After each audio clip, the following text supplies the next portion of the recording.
Bugün Azərbaycanda gündüz günorta çağı 50 çıraqlı vətəndaş cəmiyyəti nümayəndəsi axtarırlar ki, axırıncı harda gizlənib, onu da tapıb həbs eləyəcəksin.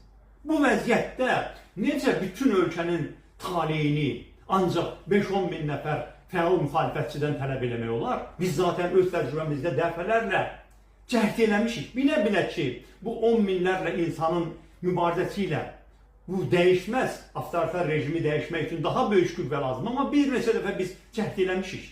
Axı, bu eyni adamların üzərinə bu yüklənməli deyil. Ona görə yox ki, sadəcə bu insafsızlıqdır ki, işsizlikdə, həbsxanada, işgəncədə, məhkəmələrdə iştirakda, həbsxana yollarında qalmaq da, siyasi məhbuslara baxmaq da eyni adamların üzərinə yüklənsin. Təkcə bu ədalətsizliyə görə demirəm, eybi yox, qurbandır.